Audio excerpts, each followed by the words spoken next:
सत्ता बदल गई और सरकार भी बदल गई है, मगर बदली नहीं तो इन लोगों की तस्वीर, जो आए दिन केवल सरकार से मांग करते रहते हैं और मांग के पीछे में हर बार अपने परिवार के सुरक्षा के लिए और अपनी सुरक्षा के लिए सरकार के दिए हुए वचनों को याद दिलाने के लिए हमेशा बैठते हैं। और ये कर्मचारी हमेशा शासन के उन चापलूस नेताओं के शिकार हो जाते हैं जो इन्हें ढाढ़स दिलाकर सत्ता तो पा लेते हैं मगर इन्हें भूल जाते हैं।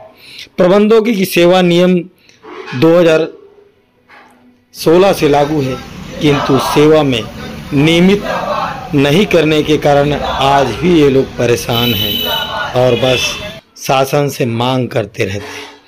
पता नहीं कब सरकार की नींद टूटेगी और कब इन लोगों के बारे में सरकार सोचेगी। अनिश्चितकालीन हड़ताल में जाने की सूचना तो इन्होंने सरकार को दे दी है। लघु वन उपज सहकारी समिति प्रबंधक आज हड़ताल पर बैठा हुआ है और वनों से निकलने वाली वे 64 कीमती आज खरीदी नहीं की जा रही है। सिर्फ यही कि इन लोग जिस तरह से गांव में जाकर जंगलों में जाकर उन 64 कोदो किटकी और राइटी का जो खरीदी करते हैं, आज वे यहाँ पर आकर सरकार से गुहार लगा रहे हैं कि उनकी बात को सुनी जाए। मगर क्या सरकार इनकी बातों को सुनेगी या नहीं सुनेगी, ये तो आने वाला वक्त ही बताएगा। मगर फिर भी ये लोग सरकार के पास उम्मीद लगाए हुए हैं कि इनकी मांगें पूरी होंगी या क्या होगी, समझ से परे है। आइए राजनांदगांव में इस लघु अनुपज सहकारी समिति के प्रबंधक लोग हड़ताल पर बैठे हैं, क्या कह रहे हैं जरा देखिए और सुनिए, समझिए सरकार किस तरह से इनको लालीपाप पकड़ा कर चुपचाप खामोश होकर बैठ जाती है और ये लोग अपने लिए, अपने समाज के लिए और अपने परिवार के लिए केवल मुंह ताकते रहते हैं। कैसे बैठे हैं हम लोग यहाँ पे खैरागढ़, राजनांदगांव, मोहला मानपुर जिला के तीनों संयुक्त रूप से बैठे हुए हैं और हम लोग तेंदुपत्ता संग्रहण का कार्य और 65 प्रकार की लघु वनोपज का संग्रहण जो है समर्थन मूल्य के अंतर्गत होता है, उसका क्रियान्वयन हमारे द्वारा होता है। अभी हमारा कोदो खरीदी चल रहा था, ये कोदो खरीदी जो है अभी प्रभावित होगा हमारे बैठने से। और जो है शासन की लोक कल्याणकारी योजना है, जैसे छात्रवृत्ति है, तेंदुपत्ता संग्राहकों का बीमा है ना, ये सारा चीज़ अभी प्रभावित होगा हम लोगों से। और शासन से हमारा मांग ये है कि पिछले बार वित्त विभाग से हमारा जो 7, 8, 9 लेवल जो है संविदा वेतनमान जो है पास हुआ है, स्वीकृत है, लेकिन जो है संघ द्वारा उसको 5, 6, 7 लागू किया गया त्रिस्तरीय वेतनमान। और हमारा जो नियुक्ति है 2016 में जो है सेवा नियम बना है, उसमें लिखा हुआ है कि 1 वर्ष के परीक्षा अवधि के बाद जो है नियमित माना जाएगा, लेकिन वो उसको कोई लागू नहीं कर पा रहा है।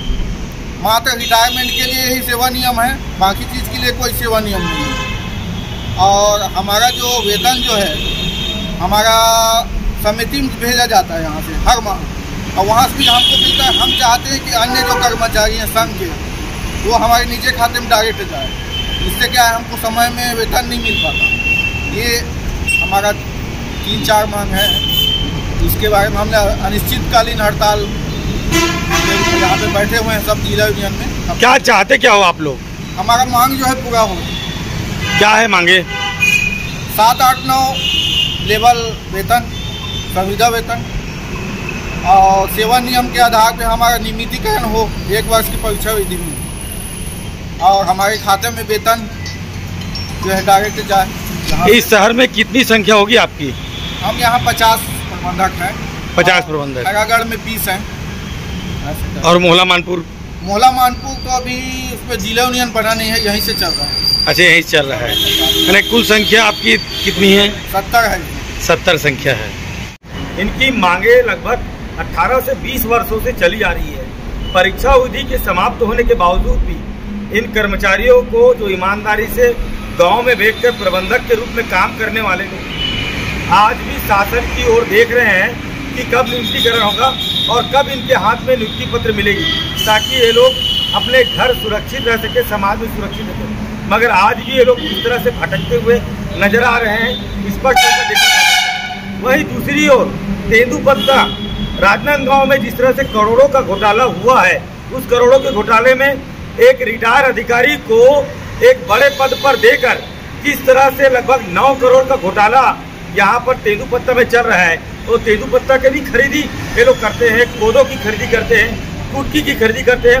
यानी गाँव में, वनों में होने वाले जो छोटे छोटे जो भी फल होते हैं, जो भी रासायनिक चीज़ें होते हैं, वन विभाग के माध्यम से उसकी खरीदी करते हैं। और आज ये लोग लाचार किस तरह से बैठे हुए हैं, लगभग 20 सालों से प्रतीक्षा है।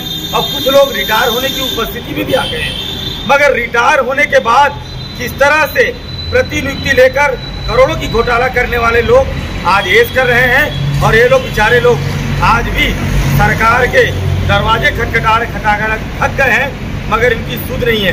पंचायत नियोजन, राजू सोनी, राजनांदगांव।